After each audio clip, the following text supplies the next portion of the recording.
نفس اور شیطان اور ہمارا ماحول آج کل کا جو ہے یہ پورے طریقے سے لگے ہوئے ہیں کہ ہمارے اندر سے حیا کو مٹا دیا جائے۔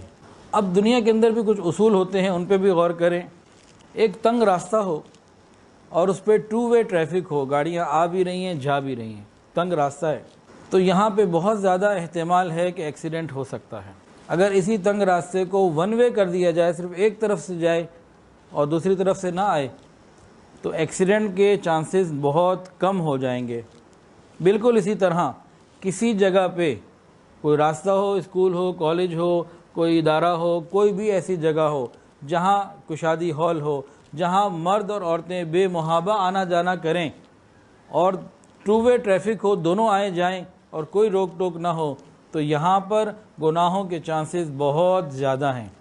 اور اگر 1 وے ہو، پردے کے ساتھ مرد الگ ہوں اور عورتیں الگ ہوں، تو گناہوں کے چانسز کم سے کم ہوتے چلے جائیں گے۔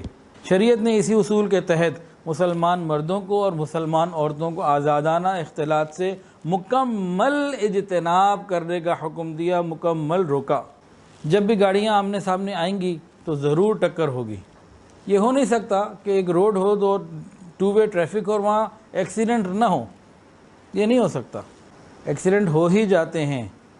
اسی طرح جب بھی محرم اور غیر محرم کو آپس میں ملاقات کا موقع ملے گا، پھر گناہ ہو ہی جاتے ہیں، رکنا بڑا مشکل۔ یاد رکھیں، 2 ماہر تجربہ کار ڈرائیور اگر غفلت کریں تو ایکسیڈنٹ ہو سکتا ہے۔ بالکل اسی طرح 2 نیک پرہیزگار لوگ اگر پردے میں غفلت کریں تو نقصان ہو سکتا ہے۔ 2 ماہر ڈرائیور اگر غفلت کریں تو ایکسیڈنٹ کے امکانات بڑھ جاتے ہیں۔ 2 نیک اور شریف لوگ اگر پردے میں غفلت کریں تو گناہ کے چانسز بڑھ جاتے ہیں۔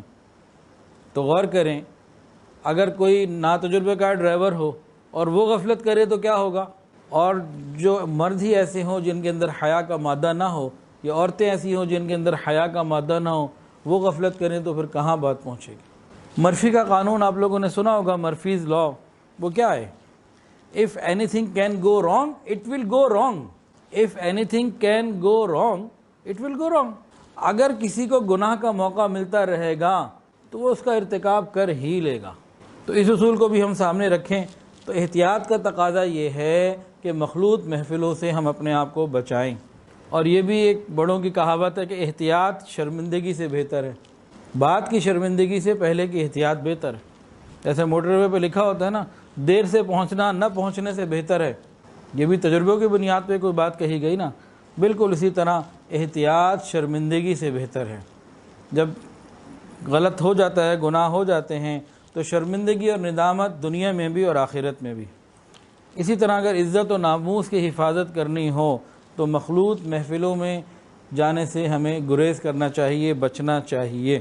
ان اصولوں کو اگر ہم سامنے رکھیں تو نہ تو عورت کو بے حجاب مردوں کے سامنے آنا چاہیے، نہ ہی مخلوط محفلوں کی زینت بننا چاہیے۔